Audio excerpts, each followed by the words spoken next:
to the second and final supplementary demand for grants 2024-25, excess demand for grants 21-22 of the Union Government, budget of Manipur 25-26, and supplementary demand for grants 24-25 of Manipur. So I think more than 20 honorable members have spoken. I was a bit disappointed, sir, if you will allow me to say it, that the discussion was more on the situation and also the political viewpoints on Manipur, which is a very important, very, very sensitive, much needed to hear that, but less on the budget, both of the supplementary demands for grants and also on the Manipur budget itself. However, sir, I will give a broad picture of the budget the four bills say, and also respond to some of the questions and worries which the honourable members have raised both on Manipur and the general budget. Sir, this final supplementary demand for grants is the second. Although we are allowed to come up with up to three supplementary demands, we have chosen to have only two supplementary demands, and hence the second is the final supplementary for this year. It has 52 demands. Honorable Finance, it is always a pleasure to listen to you, but for few days I am subject to certain medical prescriptions.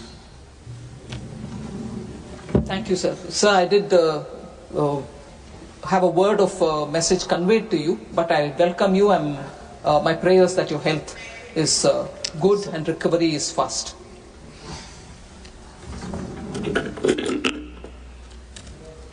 Deputy Chairman, sir, I commenced my response with stating what the four bills which are before us, and I will try to respond. First of all, let me talk on the contents of the budget, sir. Sir, it has 52 demands and 3 appropriations. I take a minute to explain about the elements of the supplementary demand. There is a technical supplementary which the supplementary demand for grants includes. It is required for using savings from one section. It is more as a matter of information for the House. It is required for using savings from one section to another section within the given or between grants, and also when additional expenditure is matched by concurrent receipts or recoveries. For example, the technical supplementary of 750 crores, which is being sought for transfer to Senior Citizens Welfare Fund in the DEA demand. So it is only a transfer within. The token supplementary, on the other hand, it is a provision, sir, of 1 lakh of rupees made to seek prior approval of Parliament on specific items attracting the financial limits of the new service or new instrument of service. It enables the department to reappropriate resources within the same section of the grant. So they can just be 1 lakh rupees made as a grant, which is a token supplementary. Later on, more can be added, but we create that window by providing that 1 lakh. And for instance, in that token supplementary, sir, a token supplementary is being made sought for education, school education, to meet additional expenditure under the grants for creation of capital assets in the Samagra Shiksha Abhiyan from savings within the same section of the grant. So that is a new instrument which is coming in, new scheme or new idea for creation of capital assets. So you would have created the token and then it will get expanded. Finally, sir, there is a cash supplementary which we explain, and the cash supplementary entails cash outgo. It increases the BE of the year by an equivalent amount when provided. It is given when adequate savings are not available to meet the additional fund requirements through reappropriation. For example, the cash supplementary in this particular supplementary demand for grants of 2,500 crore is being sought for urea and P&K subsidy this year. So that is a cash supplementary. So a token, a cash or a technical are the 3 headings under which we come for appropriation based approval. So that is what is explained, sir. The net cash outgo or cash supplementary is 51,463 crores in this budget. Technical supplementary is 6,27,045 crore, and unusually a big amount. Normally you don't have this kind of a large technical supplementary, but this is being matched by savings from different sections and the same grant or among the same grants, and therefore it doesn't recover newer payments. Token supplementary is only 0.67 crores, 67 lakhs. So I just want to highlight that, and also to say we are also in this batch of supplementary demands for grants provides for recoupment of contingency fund advance of 19,765 crores. So even a recoupment is mentioned here. Now, as I was saying earlier, the cash supplementary pertains largely to the fertilizers, oil and industry development fund, that is OIDF, 11,600 crores. This is a transfer from Consolidated Fund of India to the OIDF, maintained in public account. There's also the urea, the P&K fertilizer subsidy of 2,500 crores. The other is related to additional allowance being made of 2,186 crore for the PM Kisan. This is an additional amount being provided over and above the budget supplement for the current year itself.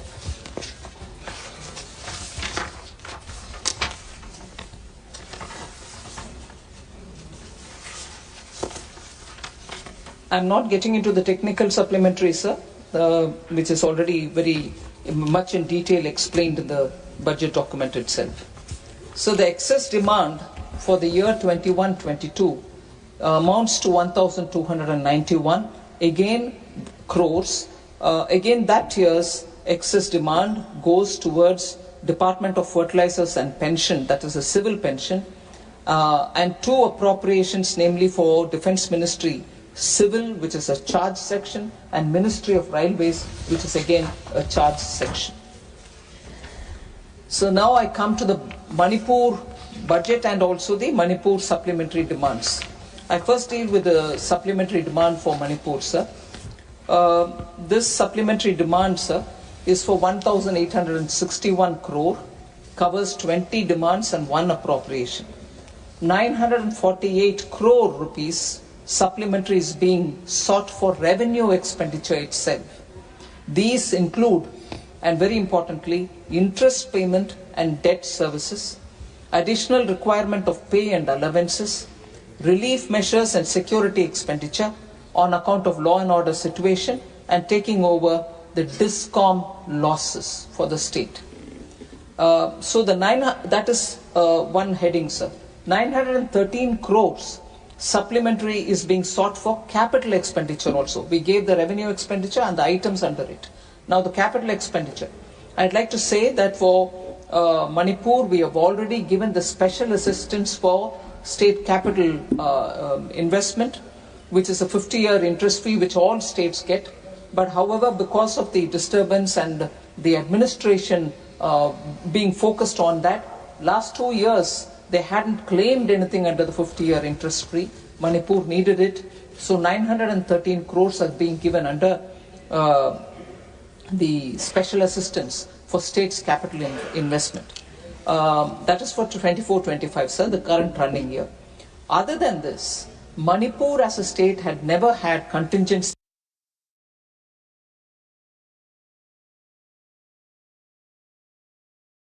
fund created for itself, which is very important, and most states create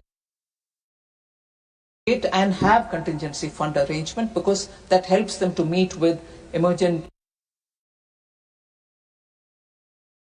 situations. So we have created now a contingency fund for Manipur with 500 crores being given to them.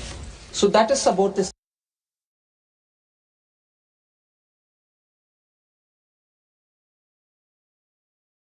supplementary demand for 24-25 Manipur budget, sir.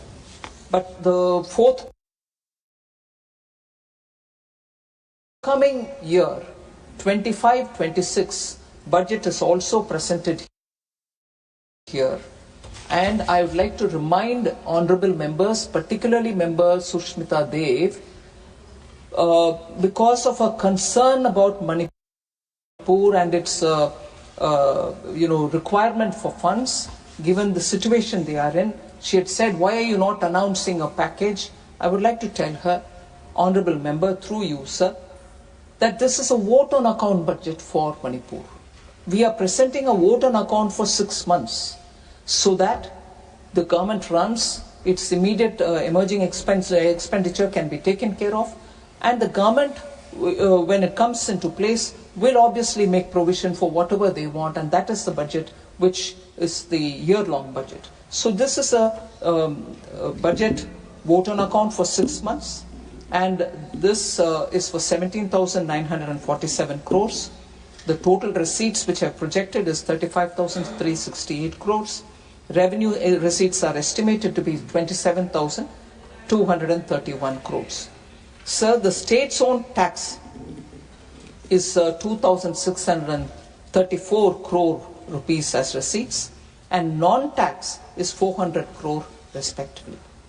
So at this stage, sir, we are looking at giving all the assistance which I've committed. I said this in Lok Sabha, I'm repeating it here.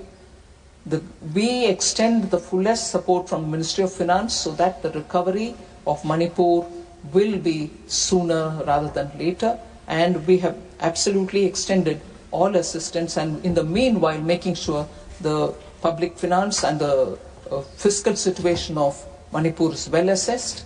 Central government will be fully of support to the state.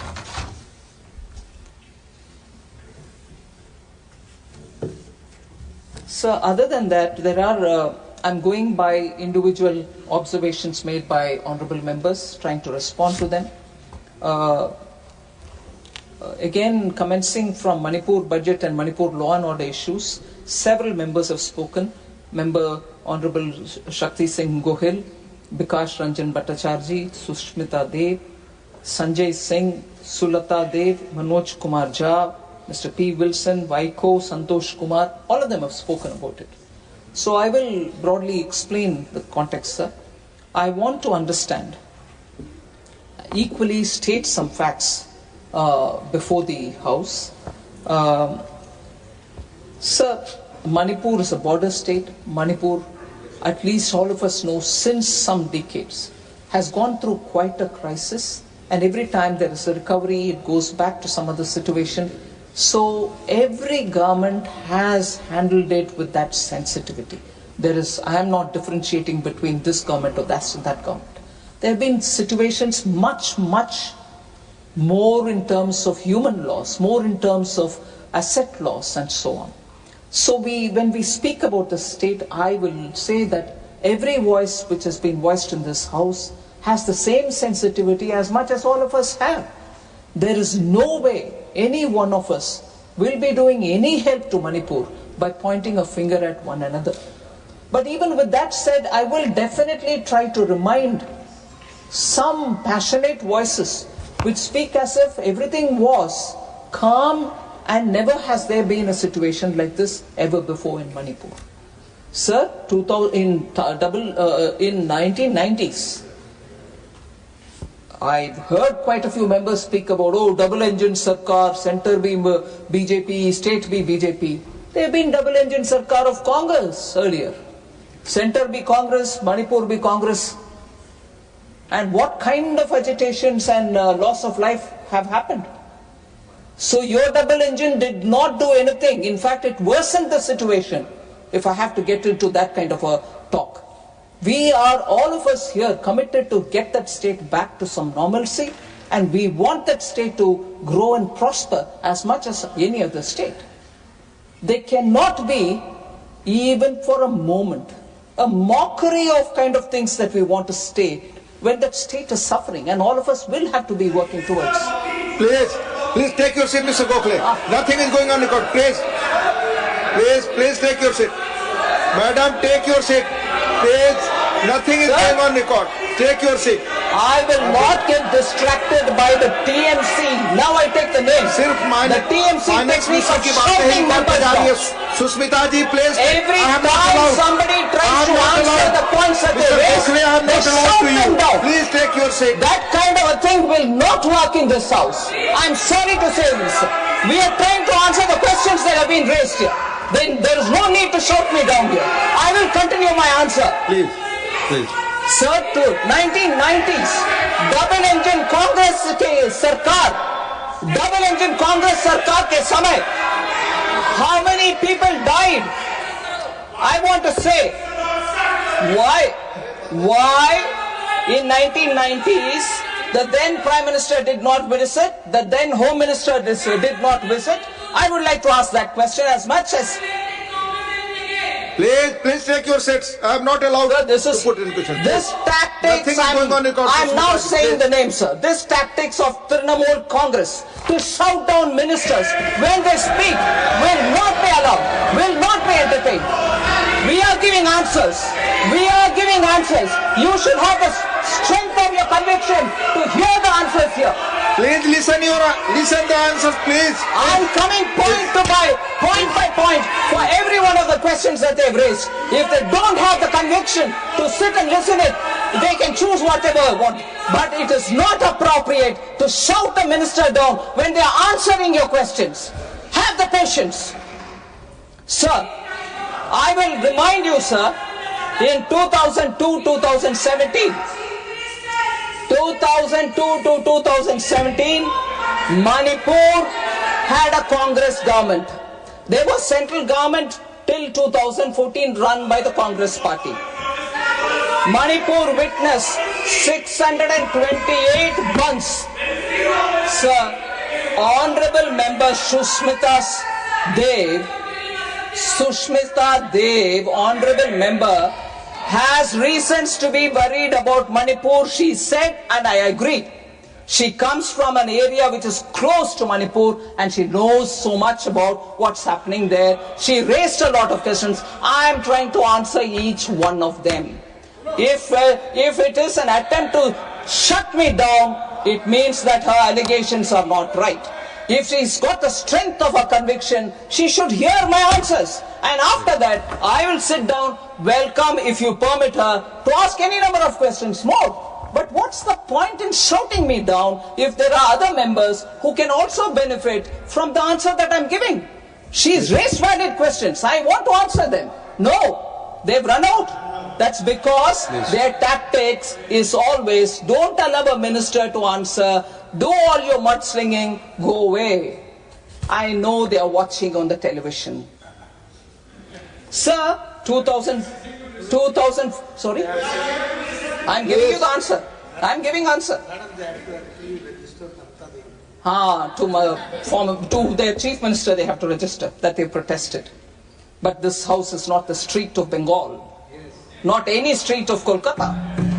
Order prevails. You run the house per the rule and we obey the rule.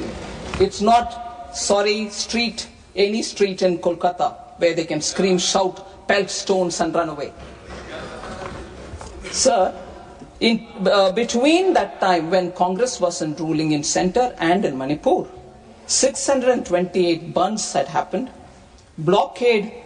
Several blockades had happened during the 15 years then, and also cost huge loss. The state exchequer had lost nearly 2,828 crore. It was assessed. 2,828 crore was lost during that period. Sir, and the worst economic blockade had happened at that time. And it occurred in 2011, lasting over 120 days. Causing severe shortages.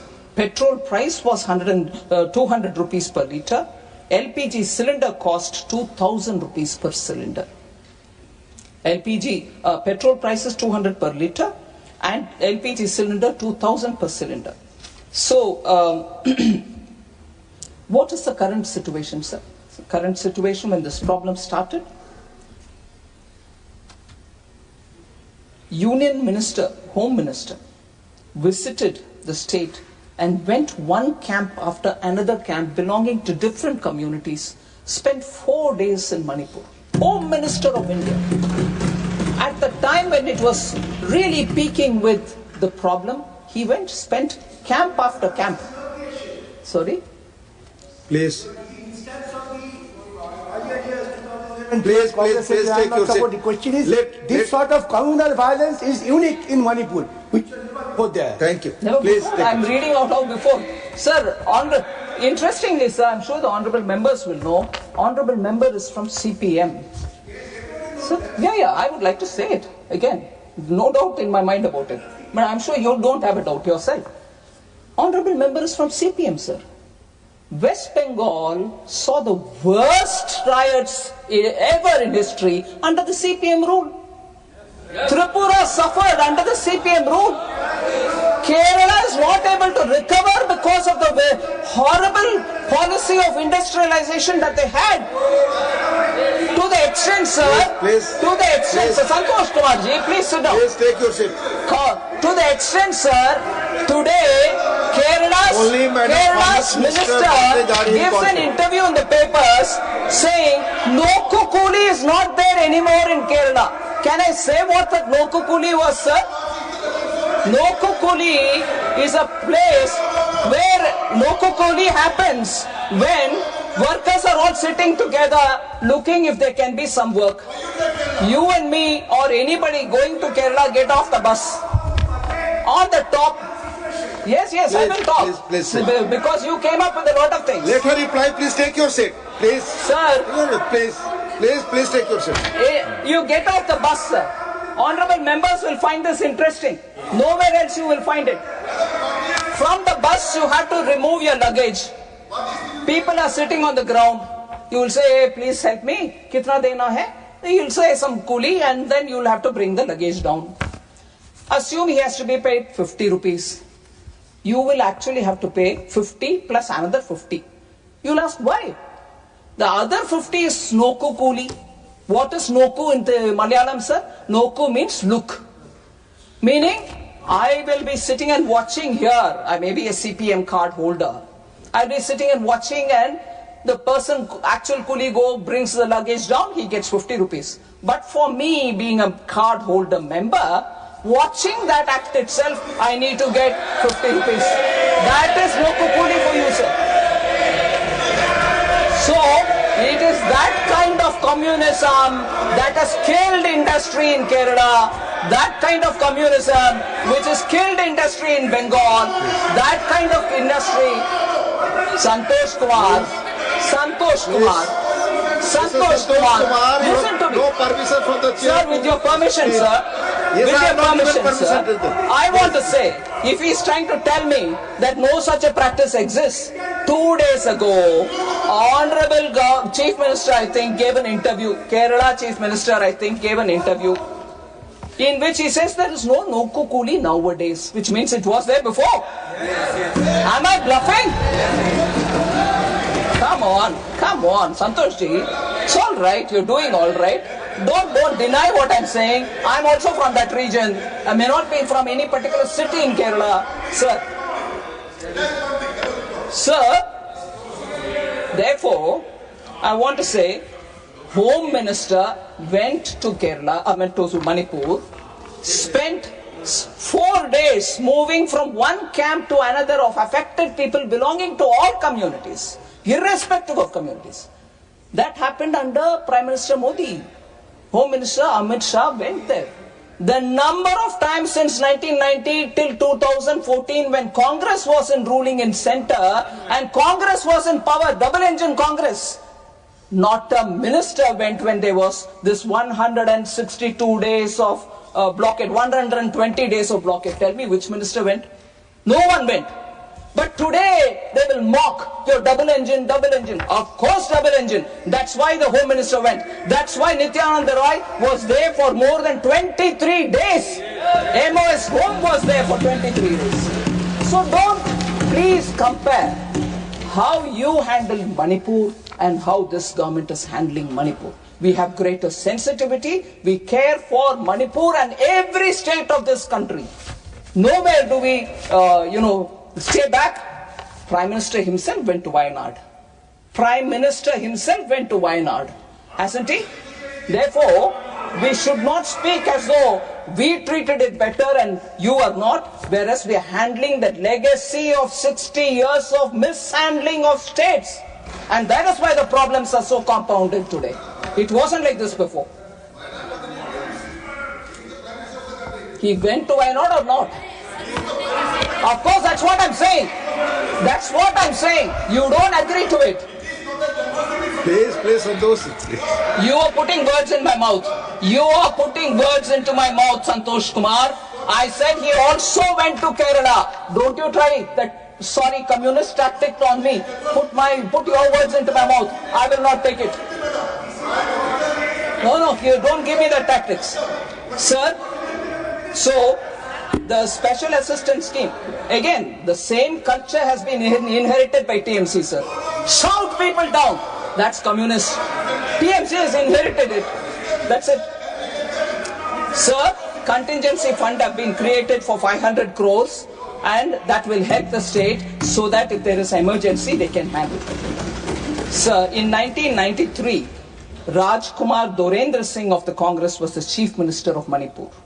A major flare-up happened between Kukis and Nagas between April and December 1993. 750 deaths unfortunately happened at that time. And 350 villages were completely burned down. A grave situation. Neither did the then Prime Minister P.V. Narasimha Rao nor the Home Minister Shankar Rao Chauhan went to Manipur. And these are the people now questioning when both the Home Minister is gone, MOS is gone, we are trying to quickly recover the state. So, I'm sorry to say, sir, and even in the debate here, the Home Minister came and gave a statement. No, what kind of noise was created? Saying Prime Minister replied. Prime Minister took it as a part of his reply when he replied in the House. No, you wouldn't want to hear him like the way they do now.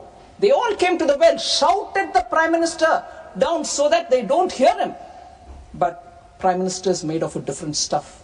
He continued answering and spoke about how he's handling Manipur and did not relent.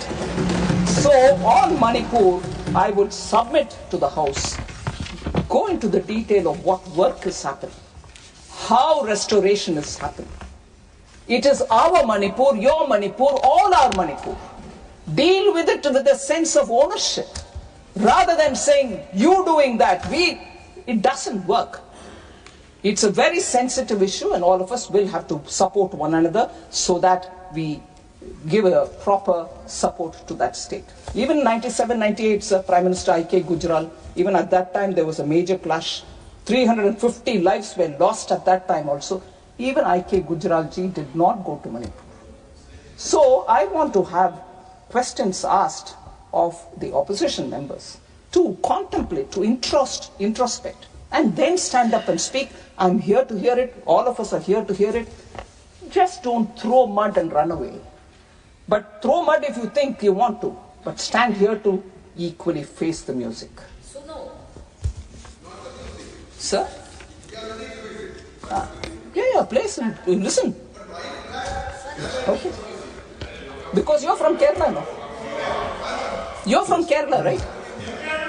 So, Manipur law and order, sir, I want to please put it on record and also inform the ministers and the members of parliament as to what steps that we are taking to restore normalcy.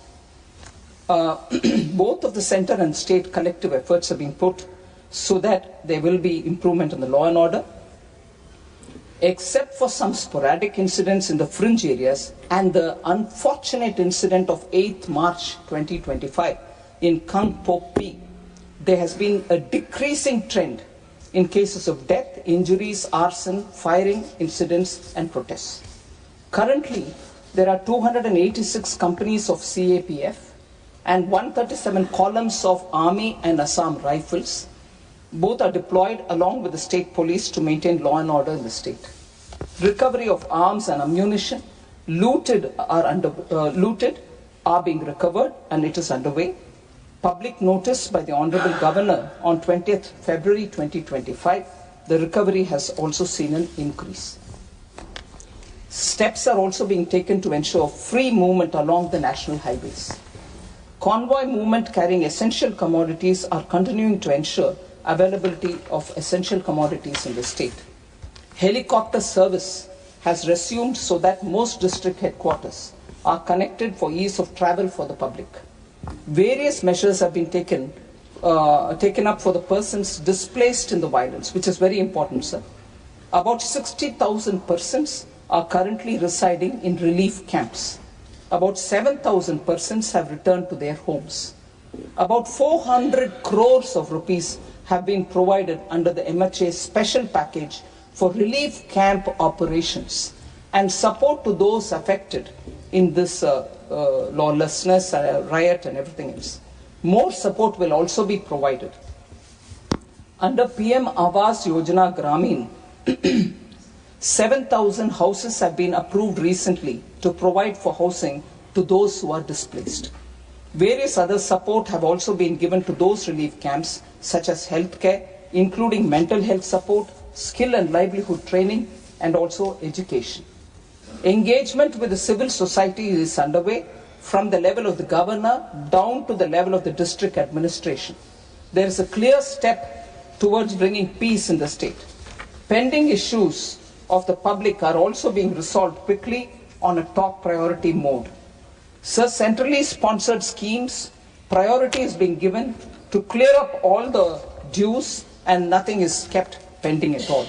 Major and critical projects are monitored and reviewed regularly for timely completion, including tying up of required funds for national highway projects, railway projects, civil secretariat, Chura Chandpur Medical College, Manipur water supply project, triple IT at Mayang Kang, and government residential accommodation is also being provided. I've given the pictures of revenue expenditure and also about the capital expenditure that we're giving through special assistance. There was concern expressed on the GSDP being stagnant. The unrest has led to reduction in economic activity. There's no denying that.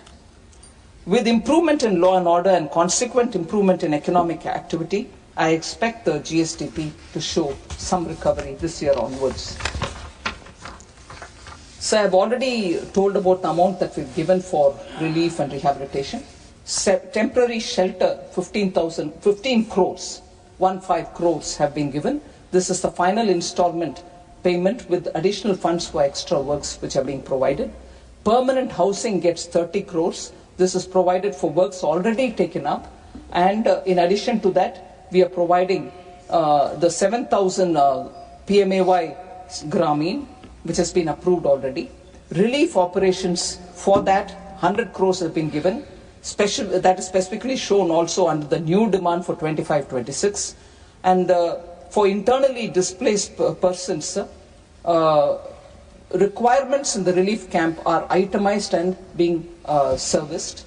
So for the relief under the natural disasters, 200 crore is being put under the NDRF allocation. 68 crore is allocated under the SDRF and for mitigation purposes also, as per the recommendation of the 15th Finance Commission. So that was on Manipur, sir.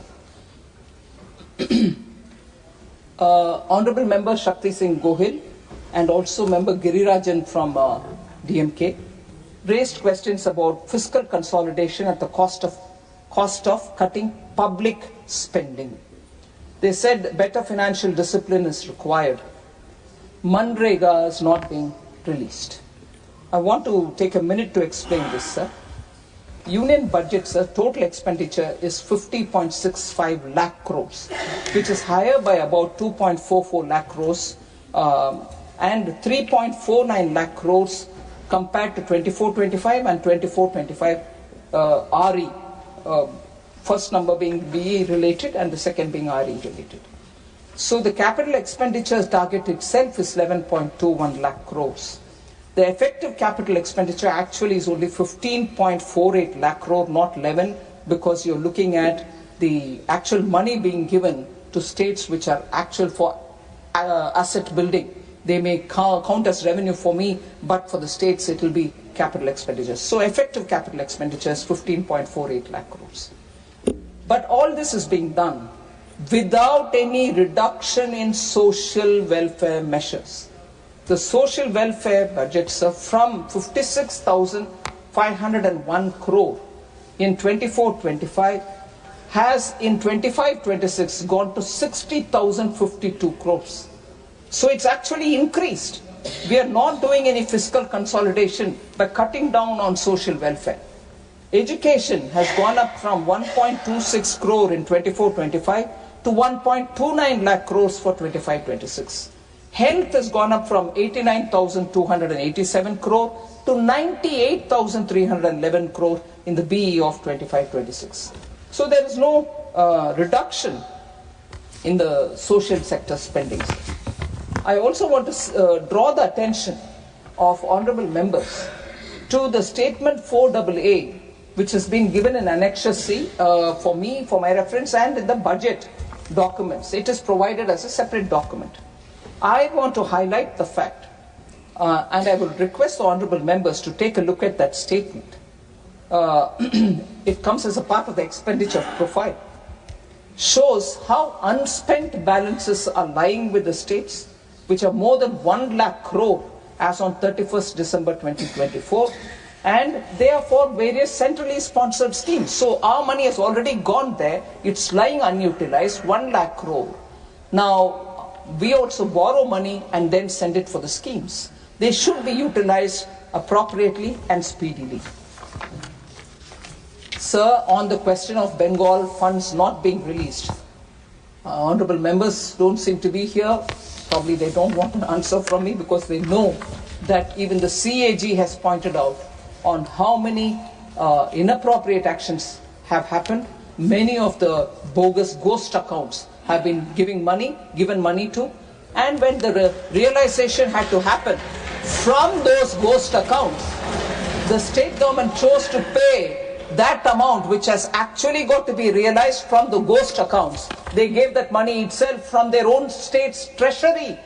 So one, first of all, you give the money for non-existing individual. Two, when that has to be recovered as per the orders of CAG, you again give from the taxpayers' money to saying, no, I've recovered, take it. You have not recovered from people for whom it went, who were not deserving of it, or probably people who don't even exist. Whereas for that, to make up that, you again take it from the taxpayers' money. Such blatant misuse have happened, and therefore, about Bengal screaming and shouting at me, I can understand the anxiety, but they should follow the rules laid down and be transparent in the ways in which they use the money. Sir,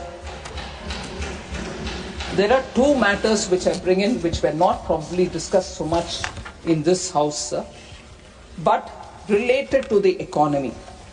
There's a lot of discussion about household debt has increased, and what is the government doing about it? Your policies are not working. I want to highlight, sir, this is a very appropriate forum. I want the honorable members to know that one of the long-term impacts of COVID has affected the nature of work itself. People have either chosen to work from home or they don't want to work full-time. So I want to understand, I want to lay before this House, one, the factors of production are being reset. The industry is also looking at using robotics, industry is also looking at Web3 driven production, and therefore there is definitely a lot of churn. There was this feeling that compensation for employees is not going up. I'd like to highlight the national account statistics. Compensation of employees at current prices achieved a compound average growth rate of 11.1% during 14-15 to 22-23. So the first 10 years of Prime Minister Modi's rule, you had the wages going up 11.1%, and that is the data given. Now this is up to 22-23, which is inclusive of the COVID years as well. So post-COVID as well, increase has happened. However, I would also like to say that India's household debt is relatively low compared to the other emerging market economies, as well as some developed countries. Sir, except for Brazil, where it is 35%, ours being higher than them at 39%. So, household debt, loans and debt securities as a percentage of GDP for India is 39, whereas for Brazil it is 35. But all other countries which are comparable with us, say Malaysia 69%, Greece 42%, Canada 102%, Hong Kong 93%, Australia 110%, Israel 42%, France 63%. So household debt, if people are talking about it as though India's is high because the way in which we handled COVID, I'm sorry, they are wrong. Our household debt to GDP is far lower compared to our peer group and compared to some of the advanced economies. So the stock of financial liabilities of the household as a percentage of GDP has increased from 38% in March 2023 to 40.2% in March 2024, which is Reserve Bank of India numbers. Stock of financial assets of households as a percentage of GDP increased from 103.5% in March 23 to 108.3% in March 2024, given by the Reserve Bank of India.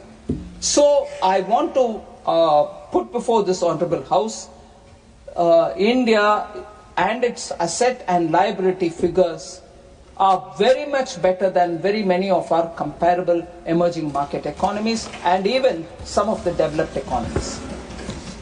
Outside again, sir, discussion on inequality prevailing in India. I just want to highlight the fact consumption inequality in rural and urban areas has declined significantly, as reflected by the significant improvement in the Gini coefficient, which is a key measure of income inequality, sir. I'm stating the number for 2011-12, 22-23 and 23-24 in that order. For rural areas, sir, in 2011-12, it was 0.283, whereas today it is 0.237 only, which means the situation is improving, it's bettering rather than widening. The inequality is not widening. In urban areas, sir, it was 0.363 in 2011-12. In 22-23, it improved to 0.314, whereas now in 23-24, for which the data is last available, it is 0.284. Drastic change, improvement in the inequality index. So the inequality is not widening, it is only narrowing. So I want that to be laid in the House, sir. Approximately 25 crore people escaped multi-dimensional poverty in the last 9 years. This is due to the significant initiatives that the government has taken up, and this data has come from Niti Aayog. Sir, more important, one of the data which is important for talking about inequality in that debate, a paper which has been put out and which has been remarkably, I was surprised, written in the Economist magazine, says that inequality declined over the last decade. First time since 1990s in India, inequality has declined in the last decade. This has come out through that article in Economist, which draws on the paper written after extensive research by Dr. Surjit Balla and Karan Basim. It also says, the Economist also says, poverty has declined across all possible poverty lines. The Economist doesn't write about our government in favorable terms, but you have them saying this means it is in your face. You cannot deny it. Third, sir, extreme poverty has been eliminated. That's what it says. In India, under Prime Minister Modi, extreme poverty has been eliminated. Poverty at 15% for World Bank's higher poverty line of $3.2 PPP, down from 52% in 2011-12. So from 52% in 2011-12, it's come down to 15%. So on the inequality debate, I honorably request all the honorable members that the data that we are giving you here, please go through it. And then, of course, we have all ears to listen to your comments. But without the data, please let us have a considered debate. So there was also this noise about how India's Make in India is failing. In fact, Honorable Member Jairam Ramesh had tweeted about it. He's incidentally gone in. But I would like to respond to him. Make in India has not failed at all. On the contrary, it has given a great momentum for manufacturing in India.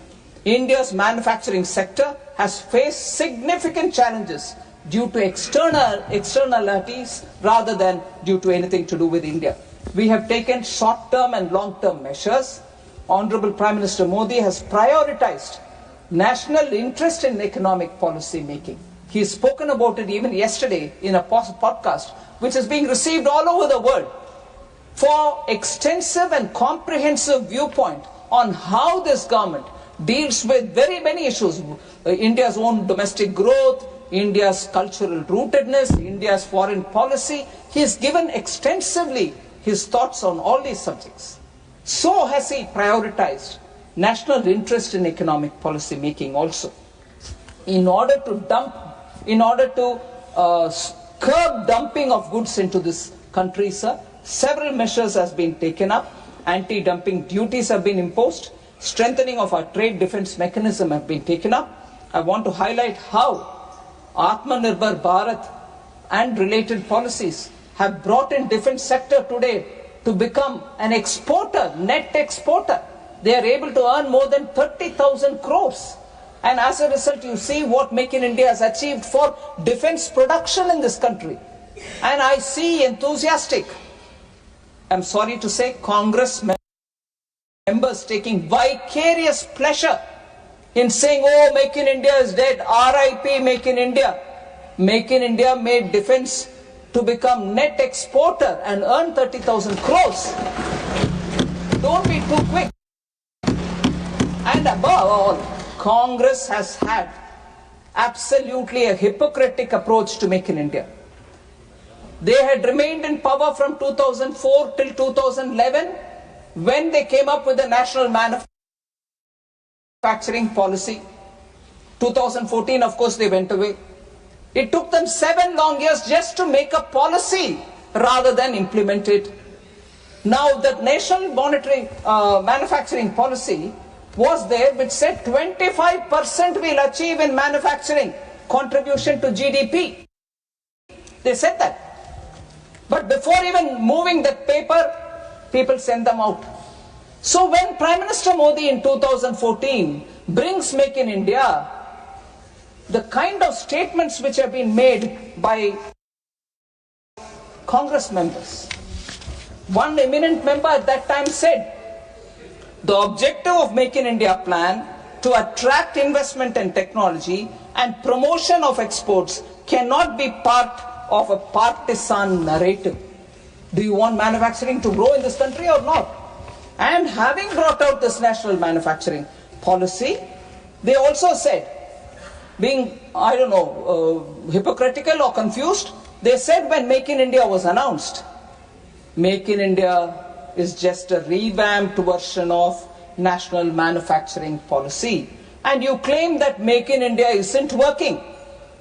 You claim that Make in India isn't working. Doesn't that mean that national manufacturing policy itself was flawed? Are you suggesting that it is your policy? But it remained a policy, it didn't find an action ground. And when we make it an actionable policy, we bring in Make in India, we want to bring in several steps towards improving it. They have this problem of either not knowing whether they should accept it, not knowing whether they should reject it, because it also has their own national manufacturing policy into it. They claim 25% of contribution, manufacturing will reach 25% to the GDP level. No, they didn't move an inch. Whereas Make in India today is showing how, for example, in the defense industry we are able to export. And also, I would want to highlight, sir, the national manufacturing policy guided them to set up national investment and manufacturing zones in several parts of the country. They're called NIMS in the shop. NIMS also remained where they were. They were in far-flung areas, no railway station next to it, no port. They were on patronage basis. And not until when Prime Minister Modi brings PM Gati Shakti, when all this gets integrated into that, when a scheme of things are understood as to does it have a port next to it, does it have a railway station next to it, is a coal mining area or a raw material supply area next to it, bring all that together and do something to improve logistics there. It is only after that PM Gati Shakti has NIMS found the light of the day. Otherwise they were desolate and isolated places all over the country with no semblance of any making in India. Of course, manufacturing was just a policy for them. There was no more implementation on it. Similarly, sir, they also had a lot of quick fix FTAs, which killed actually many of our manufacturing.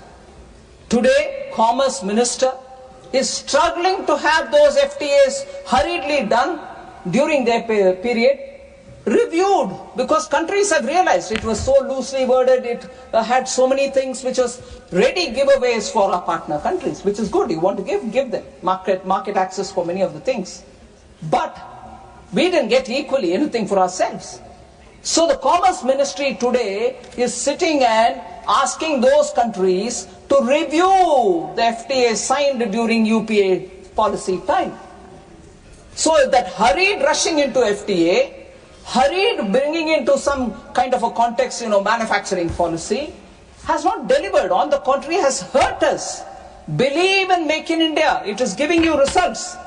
I've already quoted how defense exports are flourishing under Make in India. Of course, everybody called during UPA time their growth as jobless growth, which is right. 69, the report of the Standing Committee on Finance itself said that.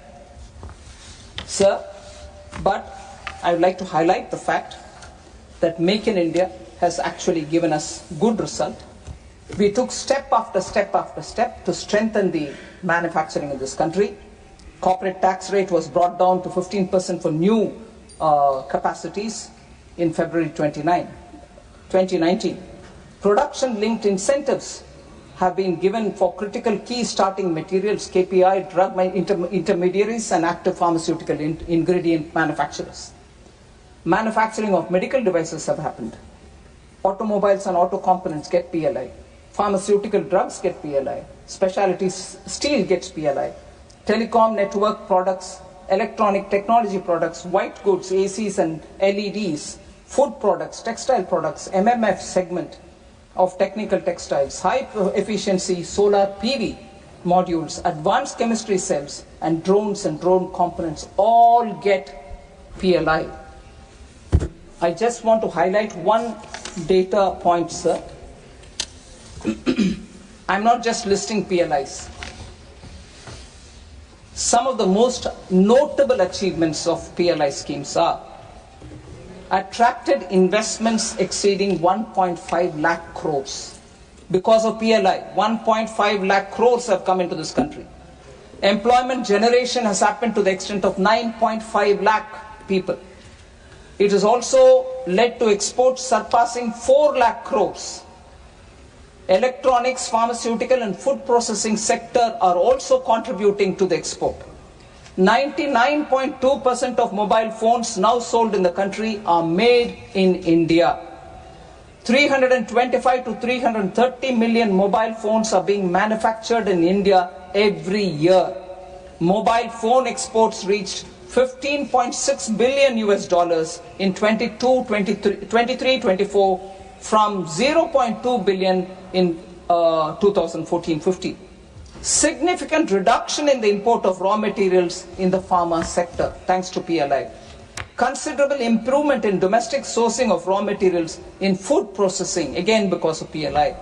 Telecom equipment manufacturing surpassed 50,000 crores in sales under the production-linked incentive scheme.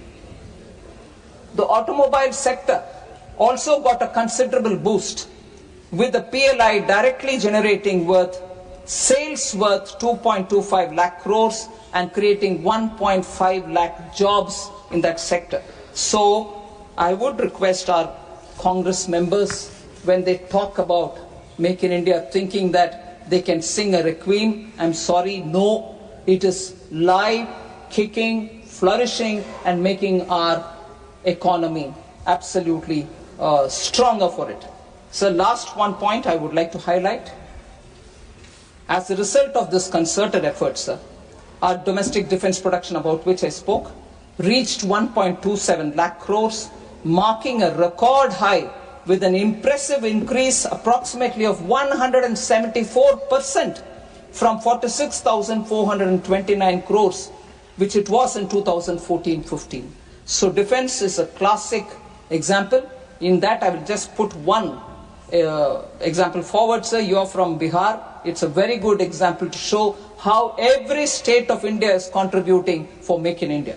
Made in Bihar boots are now part of the Russian army's equipment. So Bihar is contributing for manufacturing, and boots manufactured there are going for our Russian army as well. So number of companies have also increased, which have registered. 13% increased in the number of establishments has been witnessed. Employment marked over 10% rise. Manufacturing sector reported the highest wage growth of 16%. Sir, without elaborating more, I know honorable members are waiting for a long time. Lunch hour, you may run the house even during lunch, but I don't want to take more of your time. But I thank every one of the members who've spoken on the 4 bills which are before this House for consideration and returning to the Lok Sabha. Thank you. Members, please.